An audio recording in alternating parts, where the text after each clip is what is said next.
5 years. 5 years of giving everything I had to a woman who deserved nothing. Not my time, not my loyalty, and certainly not my heart. I stood in our living room, staring at the table I'd meticulously set for our anniversary dinner. The candles waited to be lit. The steaks marinated in the kitchen, infused with herbs from the garden Elena insisted we plant together last spring. I'd even picked up that ridiculously expensive Bordeaux she always claimed to love, though I'd caught her pouring half a glass down the sink when she thought I wasn't looking. I wanted tonight to be perfect, not because I still believed in us, but because I needed to be certain.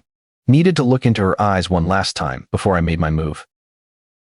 The clock on our minimalist wall, her choice, of course, ticked past 8 p.m. My phone buzzed with her text, stuck at the office. Deadline emergency. I'll make it up to you, I promise. Love you. I read it 7 times, my thumb hovering over the screen. Work. On a Friday night. On our 5th anniversary. The tech world has its emergencies, sure. As the founder of Reed Tech Solutions, I'd pulled my share of all-nighters. But Elena wasn't answering a crisis. She was creating one. Something twisted in my gut, that familiar knot I'd been ignoring for months. The whispers from concerned friends. The late nights she couldn't explain. The new perfume that wasn't for me. I grabbed my keys and drove to her office building downtown. The parking garage was nearly empty, just a few cars belonging to the actual workaholics. The floor housing her marketing firm was dark. No lights. No Elena. That's when I knew with absolute certainty she wasn't stuck at work. She was with him. Marcus Chen, 26 years old. A developer I'd actually interviewed last year and passed on hiring because he seemed more style than substance. Now he was probably sitting across from my wife at some overpriced restaurant, their hands touching over candlelight while I stood in an empty parking garage like a fool. I could picture it perfectly, Elena tossing her dark hair back, laughing at whatever shallow observation he'd made. She'd be wearing the dress I bought her in Milan, sipping wine I paid for, thinking she'd gotten away with it all. My chest burned, but I didn't call her. Didn't text back a rant of accusations. Instead, I typed 2 words, no worry. Then I turned off my phone, drove home, and started packing. Not just an overnight bag. Everything. My clothes, my books, the vintage record collection she always complained took up too much space.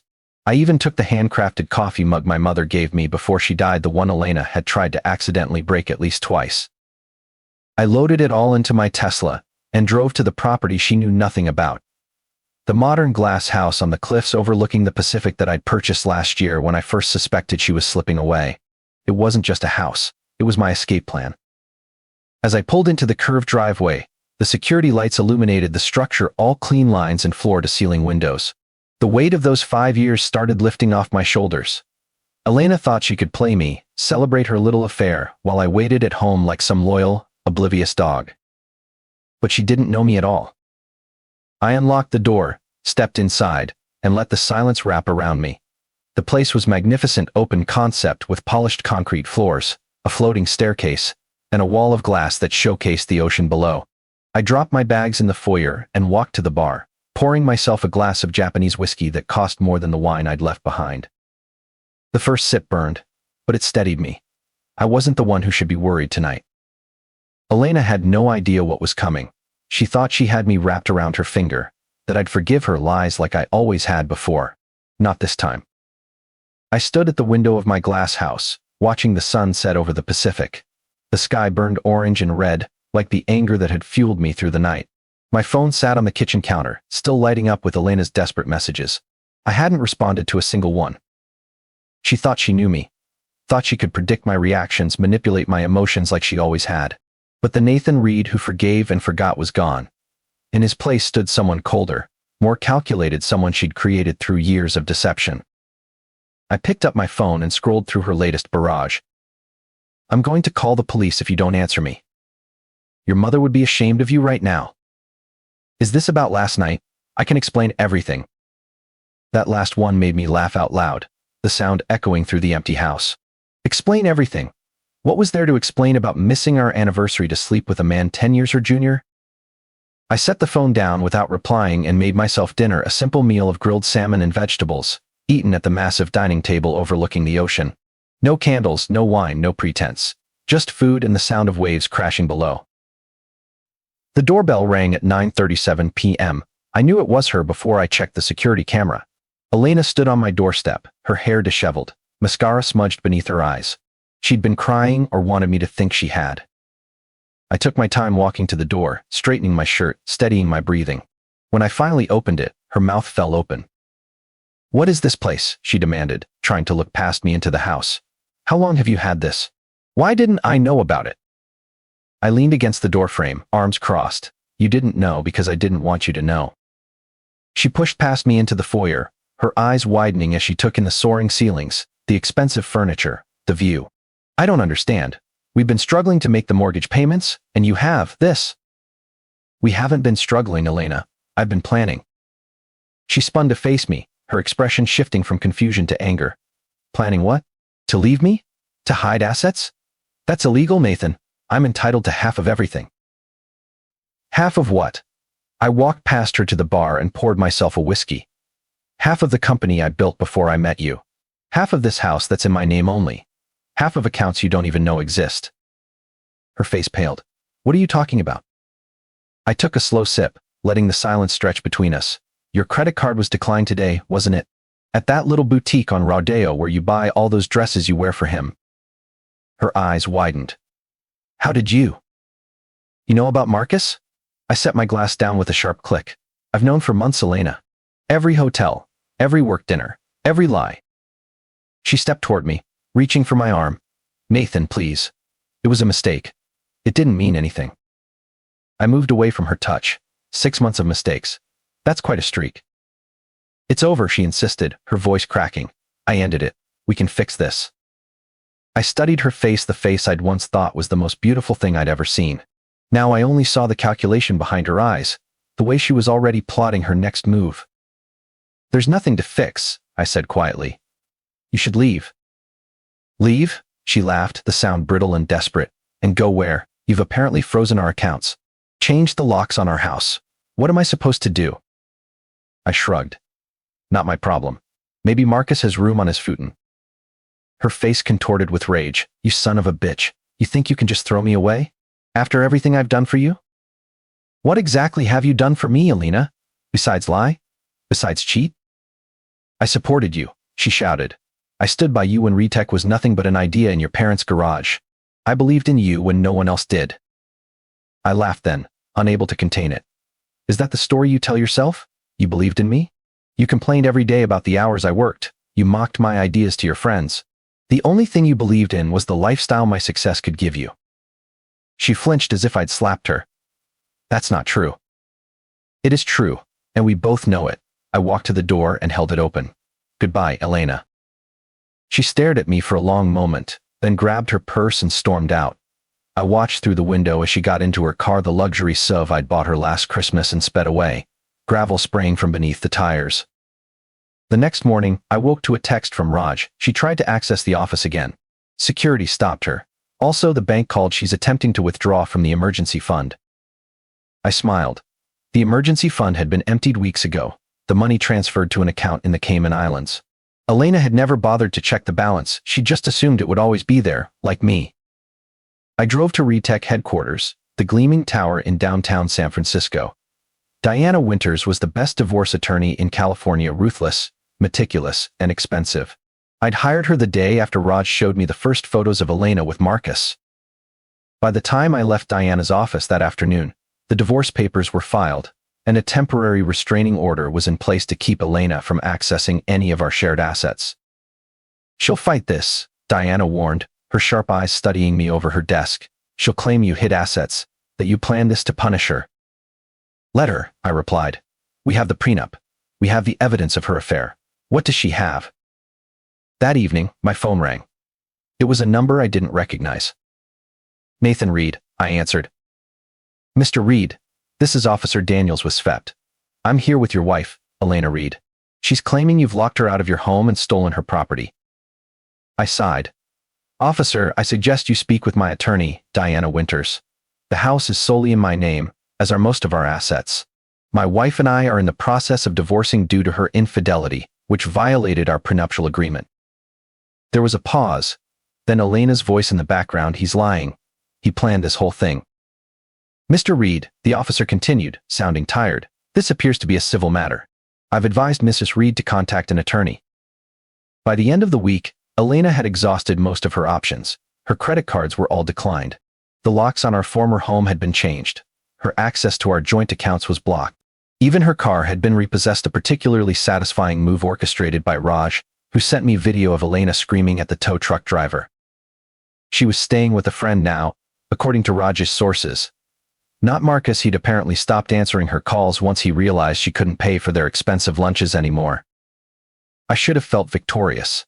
Instead, as I sat in my glass house watching the sunset, I felt strangely empty. The revenge I'd planned so meticulously was unfolding perfectly, yet it brought me less satisfaction than I'd expected. The news spread through Silicon Valley like wildfire. By Monday morning, everyone knew Nathan Reed had left his wife with nothing after discovering her affair with a younger man. The tech world loves gossip almost as much as it loves disruption, and my story had both. I sat in my office at Reed Tech, scrolling through messages from people I hadn't heard from in years. Saw what happened with Elena. Brutal, man. She had it coming. No one messes with Nathan Reed. Power move. Respect. Public humiliation wasn't something I'd planned, but I couldn't deny the satisfaction it brought. Elena had always cared deeply about her image, the perfect wife of a successful tech founder. Now she was a cautionary tale. Diana Winters called around noon. She's filed a countersuit, my attorney said. Claims emotional distress, alleges you planned this whole thing to humiliate her. I leaned back in my chair.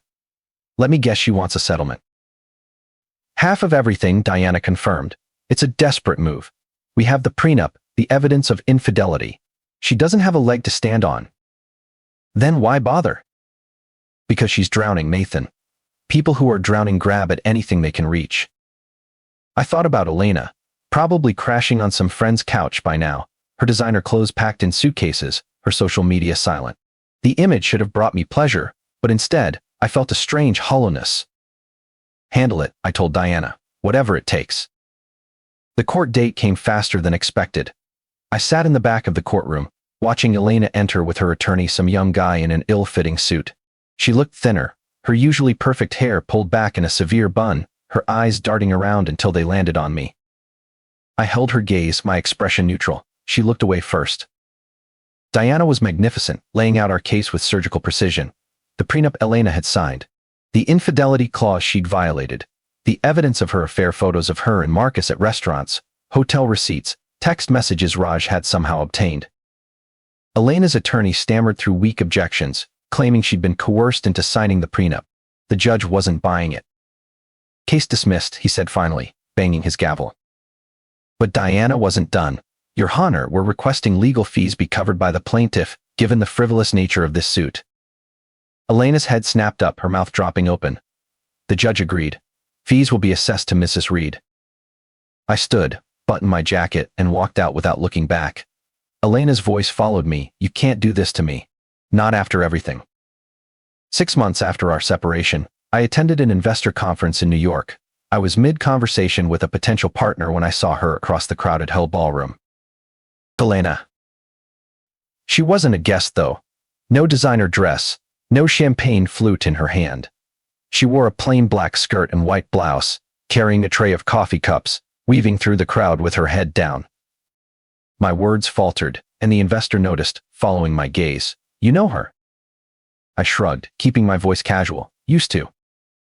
I watched her set the tray down at a table of venture capitalists, men who had once toasted her as my wife at dinners just like this. Now they barely glanced at her, just grabbed their coffees and continued their conversation. She straightened up, smoothing her skirt, and then she saw me. Our eyes met across the room, and for a moment, everything stopped. Her face froze, lips parting slightly as if she might say something. I held her gaze, my expression neutral, giving her nothing. She looked away first, turning quickly and disappearing into the crowd. I took a sip of my drink, the ice clinking against the glass, and felt nothing. No satisfaction, no vindication, just a strange emptiness where my anger had been. Later, as I was leaving, I saw Elena again near the service entrance, stacking empty trays. She didn't look up, didn't see me watching. I wondered how she'd ended up here. Had she burned through her friend's goodwill, sold off the last of her jewelry, taken whatever job she could find? In the end, I walked out without a word. She was no longer part of my world, and I was no longer part of hers. The revenge I'd so carefully orchestrated had played out perfectly. I'd won. So why didn't it feel like victory? Back in San Francisco, I buried myself in work again. One evening, as I sat alone in the glass house watching the sunset, my phone rang. It was Raj. "Thought you should know," he said without preamble. "Elena's leaving New York, moving to Chicago for some job at a startup." I stared out at the ocean. "Why are you still tracking her?" There was a pause. "Force of habit, I guess. Want me to stop?" "Yes," I said finally. "Stop, it's over." After I hung up, I sat there for a long time, watching darkness fall over the water. The revenge that had consumed me for months now felt hollow, a waste of energy that could have been directed elsewhere. I'd destroyed Elena's life because she'd betrayed me. I'd made her feel every consequence of her actions. But in doing so, I'd let her betrayal define me, shape my decisions, dictate my path. That night, I made another decision. I was done looking back. Elena had taken enough of my time, my thoughts, my energy. The past was finished. It was time to focus on the future. I sold the glass house. For all its beauty, it had always been a monument to my pain, a fortress built on betrayal and revenge. I didn't need it anymore. Instead, I bought a smaller place on the coast, a warm, modern home with a deck overlooking the beach. No walls of glass, no cold minimalism, just open space, natural light, and the constant sound of waves. 1 year after the anniversary that changed everything, I stood on the deck of my coastal home, watching the sunset paint the sky in shades of orange and gold. The waves crashed rhythmically against the shore below, a constant reminder that life moves forward, always forward, whether we're ready or not. I'd changed in that year not just my address or my relationship status, but something deeper. The anger that had fueled me for so long had burned itself out, leaving behind a clarity I hadn't expected. I no longer woke up thinking about Elena, about what she'd done, about how I'd made her pay. Reed Tech had continued to thrive. We'd expanded into 3 new markets, launched a product that was revolutionizing how small businesses handled cybersecurity, and doubled our workforce. Success that once felt like the best revenge now simply felt like success, something I'd built, something I'd earned. But the biggest change in my life wasn't professional. It was her, Sophia. I met her 6 months after the divorce was finalized, at a charity gala benefiting tech education for underprivileged kids. I almost didn't go. These events had always been Elena's domain, places where she'd shine while I made the necessary connections. But Diana had insisted it would be good for me to be seen. Sophia wasn't like anyone I'd met in the tech world. A journalist with a reputation for tough, insightful reporting on the industry, she approached me with a directness that was both refreshing and slightly unnerving. "Nathan Reed," she said, extending her hand. "The man who built an empire and burned a bridge." I raised an eyebrow. "Is that how the story's being told?" She smiled, a genuine expression that reached her eyes. "That's one version. I prefer to hear stories from their source." We talked for hours that night, not about Elena or the divorce or even much about Retech. Instead, we discussed books we'd read, places we'd traveled, the ethics of AI development, the best taco trucks in the city. She challenged me, made me laugh, listened with genuine interest. When I asked for her number at the end of the night, she hesitated. "I should tell you," she said, "I'm working on a piece about tech founders and their personal lives, how they navigate the spotlight, the pressure, the scrutiny." I stiffened. "And you thought I'd make a good subject?" "Actually, I thought you'd tell me to go to hell." Her honesty startled a laugh out of me. "But I like talking to you, and that complicates things professionally." "How about this?" I suggested. "No interviews, no quotes, no story, just dinner." She considered it, then nodded. "Just dinner." That dinner led to another, and another. Sophia was unlike anyone I'd ever been with, fiercely independent, unimpressed by wealth or status, passionate about her work and her principles.